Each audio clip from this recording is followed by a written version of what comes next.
Sir कुछ मन होगा वही जैसे कि पिछली 3 क्लासों में प्रोनाउन के 4 क्लास हो चुकी हैं। इसमें मैं पर्सनल प्रोनाउन और डेमोस्ट्रेटिव प्रोनाउन, इंट्रोगेटिव 3 प्रकार के प्रोनाउन बता दिए और उससे रिलेटेड एक्सरसाइज भी बता दिया है ना। अब ये रिफ्लेक्सिव प्रोनाउन, इसके बारे में बताना है आज। ठीक है, रिफ्लेक्सिव प्रोनाउन क्या होता है, इधर ध्यान दीजिए। रिफ्लेक्सिव प्रोनाउन होता क्या है? Use when subject and object are same. मतलब कि जब सब्जेक्ट यानी कर्ता और ऑब्जेक्ट यानी कर्म आर सेम यानी समान हो। मतलब subject equal to object object ये अगर हो तो इस प्रकार के प्रोनाउन को क्या बोलते हैं? Reflexive pronoun. इसमें देखो the action of the word comes back to the subject, यानी जो काम हो रहा है ना तो किसके तरफ से होगा? सब्जेक्ट की तरफ से, यानी जो सब्जेक्ट होगा वही कार्य कर रहा होगा रियल में। ठीक है, इसके बाद देखो इसके एग्जाम्पल क्या होते हैं। जैसे हो गया माई सेल्फ, हाँ, yourself, himself, herself, itself, ourself और योर सेल्फ, देम सेल्फ। अब इधर समझो, इसमें देखो सेल्फ लगा, इसमें VES क्यों लगा है ना, ये कंफ्यूज हो रहे होगे। लेकिन इसमें कंफ्यूज होने वाली बात नहीं है। जब कोई चीज जैसे सिंगुलर होती है तो सेल्फ लगता है, जब कोई प्लूरल चीज होगी ना तो उसके साथ VES लगाएंगे, self, themself, ourself, इस प्रकार से, है ना। इसके बाद जैसे ये जैसे लिखा है, ठीक है, ही हेल्प हिमसेल्फ, यानी देखो इधर सब्जेक्ट क्या है? ही, और ऑब्जेक्ट क्या है? हिमसेल्फ। लेकिन जुड़ा किससे हुआ है? ही से। सब्जेक्ट इक्वल टू ऑब्जेक्ट, यानी ये ही है, इसी के हिसाब से हिमसेल्फ यहाँ पे लगाया गया है ना। ही अगर सब्जेक्ट ही है तो इसके साथ क्या लगाते हैं? हिमसेल्फ, यानी ही हेल्प हिमसेल्फ, उसने स्वयं को चोट पहुंचाई, है ना। उसके बाद she introduced herself to the class, उसने क्लास में अपने बारे में क्या दिया? परिचय दिया, अपना परिचय दिया क्लास में, है ना। इसमें देखो we enjoyed ourself at the picnic, यानी हमने पिकनिक में एंजॉय किया। ठीक है, द कैट क्लीन्ड इटसेल्फ, बिल्ली ने अपने आप को साफ किया।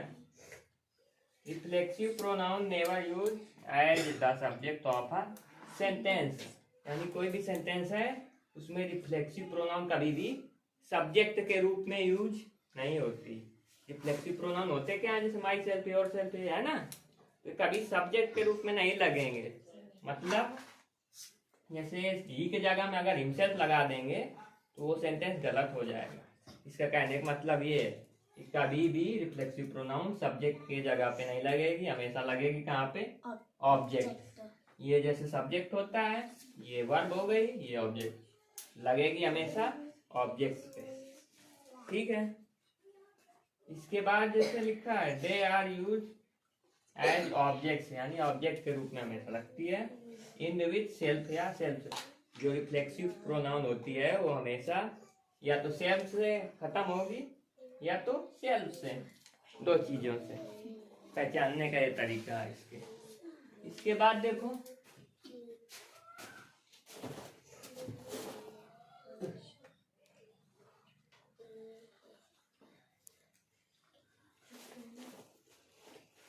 इसके बाद देखिए, जैसे ये सब्जेक्ट या प्रोनाउन है रिफ्लेक्सिव प्रोनाउन, यानी अगर सब्जेक्ट में आई होगा तो जब उसका रिफ्लेक्सिव प्रोनाउन बनाएंगे हम लोग तो आई जब ऑब्जेक्ट में लगाना होगा अपनी चीज के लिए तो आई के साथ क्या लगाएंगे? हमेशा माई सेल्फ। और वी के साथ क्या लगाएंगे? आवर सेल्फ, क्योंकि वी प्लूरल है ना, तो आवर सेल्फ। और यू अगर सिंगुलर है, एक लोग है कोई, योर सेल्फ लगाएंगे। अगर यू प्लूरल है, योर सेल्फ लगाएंगे।